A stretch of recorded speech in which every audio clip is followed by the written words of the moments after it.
Well, good morning, everyone. My premise is that we're in a challenging time right now. We're getting yes for an additive manufacturing machine may be overly complicated because of what has happened in the recent past. The logical portion is back to business. The portion of my title, the direction that Jim gave me, was the lower portion. Wow, that is really blown out. Is the lower portion of the title, Justification in an Age of False Enlightenment. Now, if you know me, you probably question why I would use an extreme term like that. I even was questioned last night by 3 people unsolicited. They're like, Todd, that title does not sound like you. Where'd that come from? Well, I agreed to the false enlightenment because there are kernels of truth in that. My concern is that the message that had been put out there over the last couple of years is a bit too extreme. It's too extreme in the scope of what's going to happen. It's too extreme in the impact, the significance of the impact, and it's too extreme in the time frame.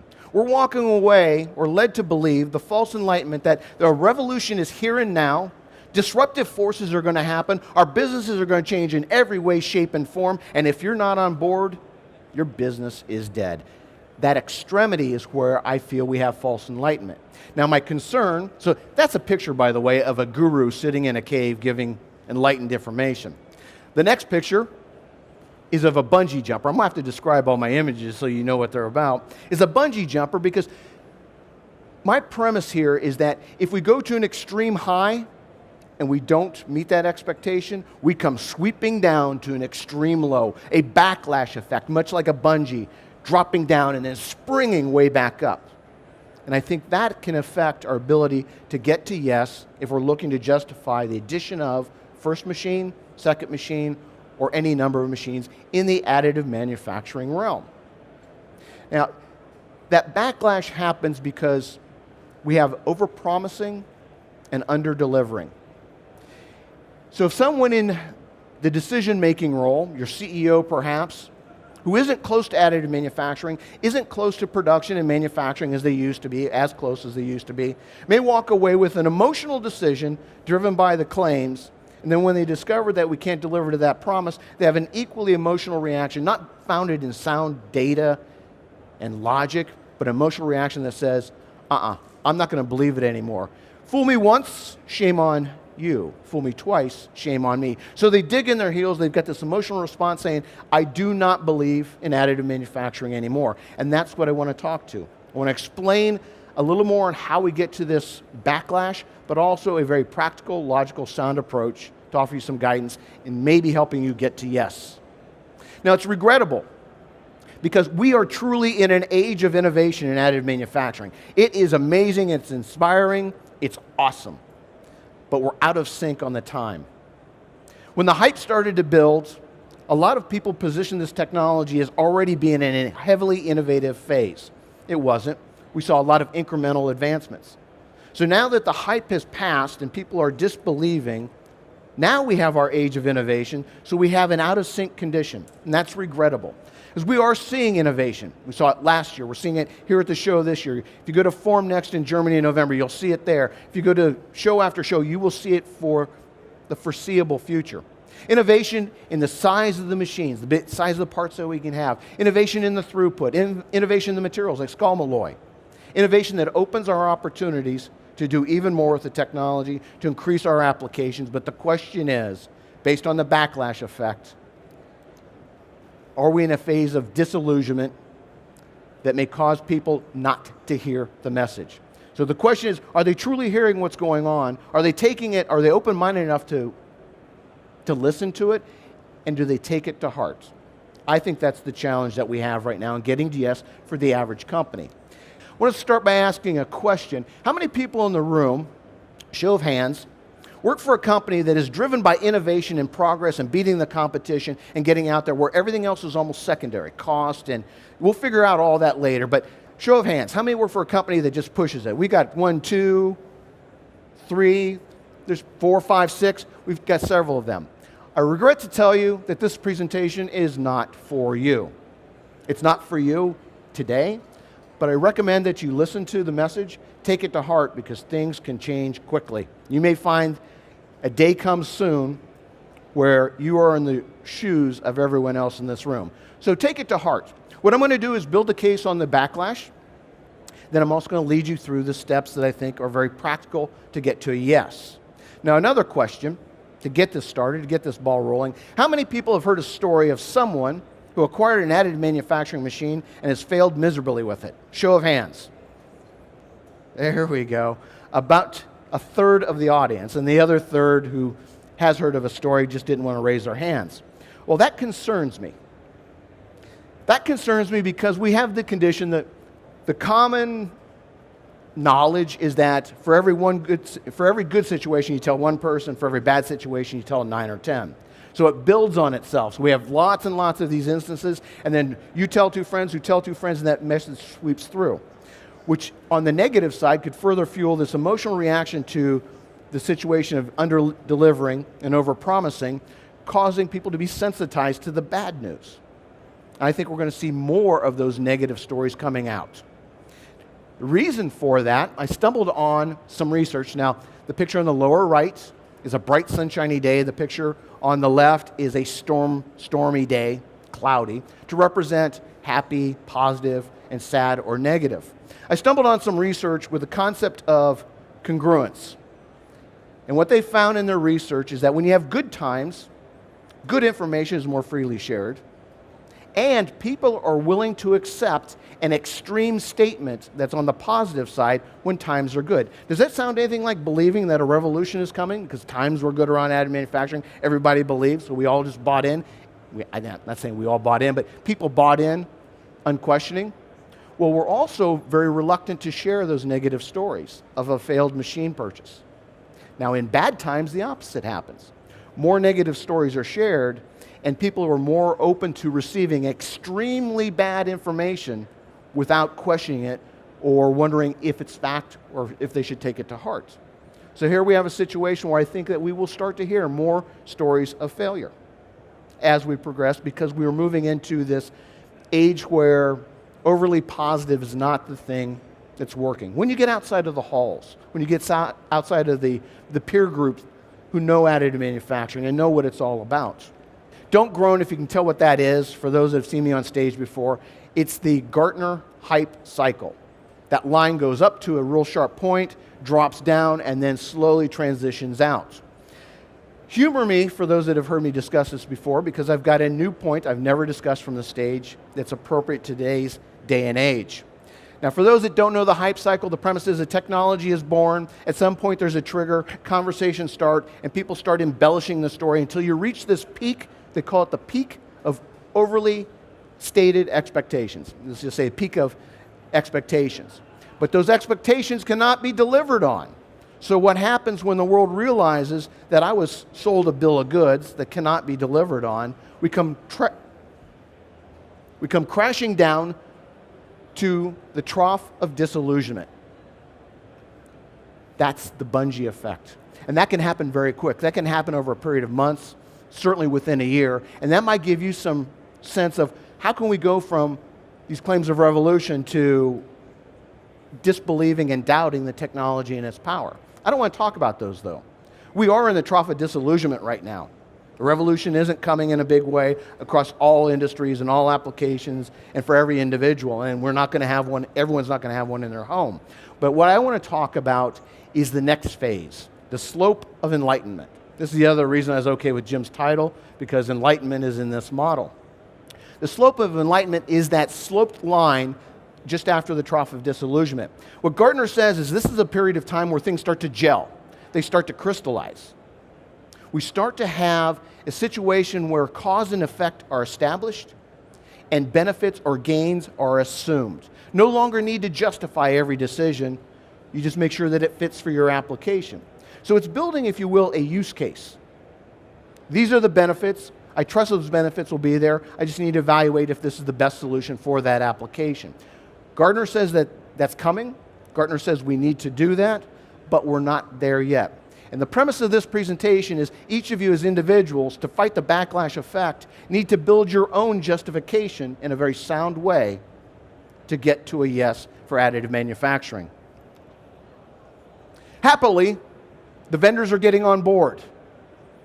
I'm going to call out 3D Systems and Stratasys on this, two biggest players in the industry. They're getting on board with this concept of we have to stop painting in broad brush strokes and big, big environments and hoping that people find the real benefit for their specific needs. 3D Systems is the most significant change. This is a company that was the main cheerleader of the hype and the revolution and the disruption, and then we're going to have one in our home, maybe one in your man cave and one in your living room, and we're going to have multiple 3D printers in the home. Just recently, they announced their new vision, their new strategy at IMTS, a trade show in the US. In that vision release, they discussed about refocusing on the technologies they have to improve them, to make them even better solutions. They've talked about focusing on industrial applications for going consumer. But the thing that caught my attention, the thing that causes me to bring this to your attention, is they stated that we are now focusing on use cases. And a use case is simply a pre-identified scenario, problem, or opportunity with definable requirements and definable goals that you then marry your technology to, or tune it or tweak it, so materials and machine, to satisfy the needs of that one application instead of being a generalist solution. And I love that because I believe we have to get to specific applications for specific technologies and segment. Stratasys also did the same thing. Recently, if you caught the news, they announced two technology demonstrators, the infinite builds and the robotic composites. I happened to be there on the announcement day for the media and for an analyst, and I really loved what I heard. One makes much bigger parts, the other one gets rid of support structure, expedites the process, and uses fiber-reinforced thermoplastics. But what really excited me most was the preamble by management, who opened up with a very clear statement that we can no longer operate in a way where we build something and hope that people find the application for it, hope they find the justification to use it, hope they find the benefit.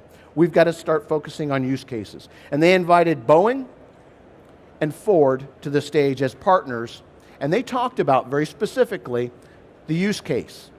For Boeing, it is simply attacking making the interior skins for an aircraft. End of story, full stop. How can we do it better? How can we do it faster? How can we leverage the technology? That one thing. For Ford, it was about making very large fixtures for the production floor that are much lighter so you don't have to pull out a crane or a forklift just to get that fixture in place. And that's what I'm encouraging you to do. In this age of backlash, I'm encouraging you to get practical and sound and build the use case for your own business and your applications. So the process. This is going to be obvious, it's simple, it's not brain surgery. I just want to bring it to your attention, bring it to front of mind, so that maybe you can use some or all of this to get to success. The first step in the process that I recommend is to assess your current use of additive manufacturing if you own equipment. Assess it and look at it and say, are we using it to its full capacity, its full capability? Or is it sitting there running one day out of the week? One day out of every 2 weeks? Is it tarped because we just couldn't find a use for it?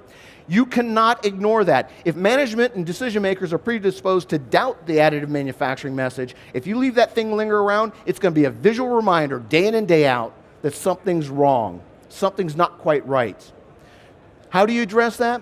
Find applications to get on that machine so you're using it 80, 90% of the time, full capacity utilization. If you can't make that happen, send it to another department or division with your organization who can. Get it out of there and make it useful. And if none of those two work, sell the thing. If you can't sell it, get it out of the facility into a reclamation center. Just get it out because it is going to be a visual reminder of failure. And if management is predisposed to expect failure or under-delivering, over-promising, that will just lodge in the back of their head. Worst case, it lodges in the back of the head and no one ever verbalizes it, but it's there the whole time. Best case is if somebody actually states, hey, there's an issue, so you can address it. Second phase. Those are paintbrushes with bright, brilliant colors. Second point is to get specific. Don't go after it with broad brush strokes. Don't make it a solution for all product development. Don't make it a solution for all manufacturing engineering. Don't make it a solution for all production. Don't cast those broad brush strokes. Instead, fine point, a pencil point. Get down to specifics, because when you have a specific situation, a specific opportunity, a specific challenge, now you can devise a solution and also make it defensible. The broader it is, the easier it is for somebody to stand out in the wings and say, yeah, but in this circumstance, it doesn't work. Yeah, but in this circumstance, it doesn't work, and you can wash out your solution. So I recommend that you drive it down. So in product development, it's not just saying prototypes or patterns. In manufacturing engineering, it's not just tools. In production, it's not just serial end-use parts for production. Instead, drive it down as specifically as you can. Down to a component type, down to a product type, down to a scenario that happens repeatedly. Identify it and focus on it, and then build your use case on that scenario. That helps you make it defensible, and it helps you make a very real story that can be appreciated. The next one, I'm going to step into a little psychology here to get to my true point. Those are the drama masks of happy and sad. I'm going to use them for pain and pleasure. Psychologists state that the human being at the highest level is motivated by one of two things: gaining or moving towards pleasure, or avoiding or moving away from pain. I firmly believe that. And if everything is equal, the human being is more likely to move away from pain before they try to get to gain. Now, everything equal is assuming that time frame and the scope of the impact are the same. If the time frame is not the same, we will opt for something that is immediate versus distant. And if the scope is really, really significantly different, you'll opt for the one with the bigger scope. Now, this pain and pleasure principle explains why we procrastinate. You're avoiding that immediate issue of tackling that project that you have and ignoring the gain of getting the project complete because it's immediate. If I tackle it right now, I'm going to suffer. But the gains may be a week, 2 weeks, a month, or a year out. So I believe that we'll be motivated by immediate, painful situations more than long-term, positive situations. And that's what I want you to use in the decision making. And that decision making means that I highly recommend that you focus on one thing: driving costs down. Don't focus on the gains of increased income. It's good stuff. Don't get me wrong. I'm saying this is how you get to yes in the easiest way. Focus on cost reduction. Focus on the expenditures for a number of reasons. The first one came to me when I was talking with an automotive manufacturer just about 2 months ago. We're talking about big, lofty dreams and ideas, and they concluded the conversation, yeah, but it's going to fall on deaf ears because our company, we only make acquisitions right now, we only make purchases right now if it drives down cost. And that smacked me just like, wow. And this is a company known for innovation, but cost is it. Cost is king, and I recommend that you focus on cost. Cost is a winner in most, cost reduction is a winner in most situations. Profit gain or other gains like that can be a winner, but not in as many, on a ratio, not as much as cost reduction. But it's a challenge, it's not easy. How do you associate in a direct cause and effect way cost reduction with additive manufacturing? There's some things that are obvious, but there's others out there that get a little nebulous, a little intangible. You're going to have to work to find those. Probably the key one is time. Time is money, but how do you equate that in business terms to a cost reduction by reducing time? You're going to have to focus on that. The other challenge we have is that we're so different. You can fall into the trap allowing a cost model, a cost mentality, a justification mentality to be driven by traditional manufacturing tools. And since we are so different, we have different advantages and different limitations. And if we allow ourselves to fall in the trap of the current model, advantages may be ignored and limitations may be highlighted. So we've got to work very, very hard on that. The other challenge that we have is to get big, significant gains, you've got to touch a lot of parts. And touching a lot of parts, one of my favorite applications is jigs and fixtures. A single additive manufacturing jig may touch 100,000, 200,000, a million parts, and if you save a second each, that gets into big numbers. I love that. Production is an issue because our cost savings erode rather quickly. The break-even point with current state of the technology is so low that you start getting into 500, 1,000, 10,000 pieces, you might not have any cost reduction in making that part. So it's a balancing effect, and you need to find what works for your company and definitely make it tangible. The next thing is to tackle a current problem. That image there is an old, I think it's a Chevrolet with the wheels falling off. Someone took a corner too fast and broke the wheels. Tackle a current problem. Now, my logic here is instead of creating a receptive environment to making change that isn't on the radar of management and decision makers, go after something that's already a pain point, an issue, something they're sensitized to. So you don't have to sell them on making the change. You merely show them that additive manufacturing is the best solution to improving the scenario. The other thing about this is if the issue is on the forefront or in the foremind of management, they've probably already monetized the financial impact of that situation. Maybe not sitting down and actually writing it down, but they've incorporated in their heart of hearts that there is a financial impact. You play off of that. For example, in the prototyping context, additive manufacturing has proved itself day in and day out as a tool that allows you to reduce, I shouldn't say tool there, as a method that allows you to reduce tooling rework. You're picking up all the problems before you ever get to cutting a mold. Right? We know that. But to justify it may be problematic because you may have people saying, no, yeah, we don't have that much rework. Or rework, it's spotty, it's nebulous, it's a forecast of the future, which you may have a hard time making a cost reduction justification on that unless it's a current issue. Just imagine an environment where management is like, rework is killing us. It's crushing us. We're losing this way, and that way, and you walk up and say, oh, we can apply additive manufacturing to do more prototypes, which will reduce the rework, and they've already done the financial justification for you. Any of this making sense? Last points on the plan. Kind of warning signs is what that's supposed to represent. When you're building that justification, please, please, please don't offer false enlightenment. Don't overpromise and underdeliver. It will crush you for the years to come. Highly recommend to go into it under-promising and over-delivering so you've set up your chance for success. Because the ramifications of doing the opposite will be very bad. Imagine a business decision maker who fell for the hype, is now in the trough of disillusionment, not believing, and you're able to convince them to go ahead and make one more investment. They make the investment and it fails miserably. It fails to meet the expectations you set. You're now going to backlash even lower, and it's going to take even longer for them to recover. I've seen situations like that take 5, 10 years before that decision maker is open-minded once again. So go into it under-promising, over-delivering, and part of that, focusing on the cost, is to treat all those other positive advantages of additive manufacturing. Lightweighting, ability to change your part throughout the production cycle, all that stuff. Treat that as cream. We're going to reduce costs, we're going to attack this problem this way, and oh, by the way, it also is better and faster. But don't use it as part of the core justification. And then finally, reveal the limits. Be willing to talk about the limitations of additive manufacturing. Because this is my premise. If you go in and say, this is a rosy picture, there are no flaws, it's a perfect solution, because of this mentality, due to the backlash and the hype, if something sounds too good to be true, it probably is.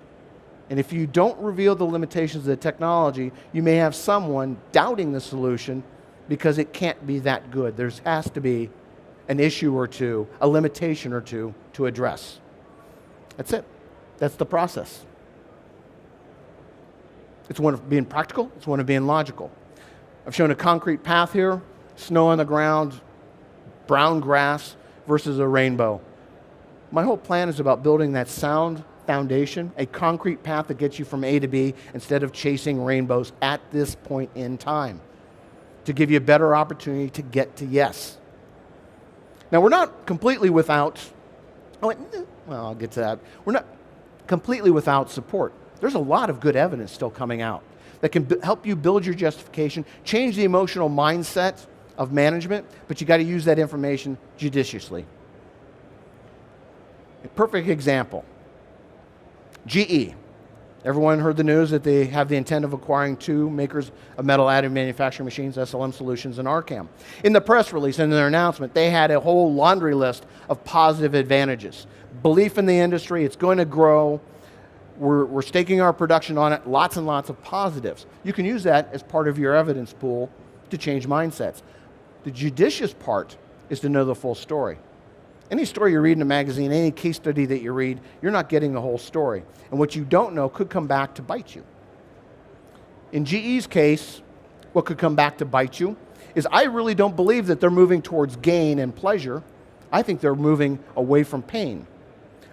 This is not from GE. This is from other aerospace manufacturers. One told me we could come up with 1 or 2 components for an aircraft.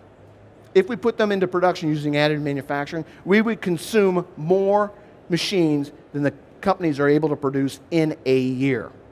How am I going to commit my production to something that I don't even know if my supply chain is going to be able to keep up with me? So I think GE's motivation was to protect the supply chain on materials and machines because they've staked their company on doing additive manufacturing for some of these components. If that comes out tomorrow, and if you'd built your evidence on GE and them moving because they believe, that could pull the rug out from underneath your justification. So know the broader story. So to recap, to counter the backlash, a practical, logical approach, assess your current use of additive manufacturing, get very specific on the challenge that you're looking to attack costs, and then attack a problem that is pre-existent, it's top of mind with management. That is what I mean by getting back to business. We are a unique technology, but we are not immune to the normal flow of business, the normal decision making. We're not that unique. Keep that in mind. Leverage the way people and companies typically work. And I want to conclude with one last thing, because this comes across as negative. We've got an amazing technology with a bright, bright future. I want you to keep dreaming. That's a guru sitting up on a mountaintop looking over many, many mountaintops that are snow-capped. It's just a striking, beautiful image. I want you to keep dreaming. Dream big, shoot for the stars, but at the same time present a business case that's based in sound, logic, and practical, one that's defensible, and hopefully creates desire within management. Thank you very much.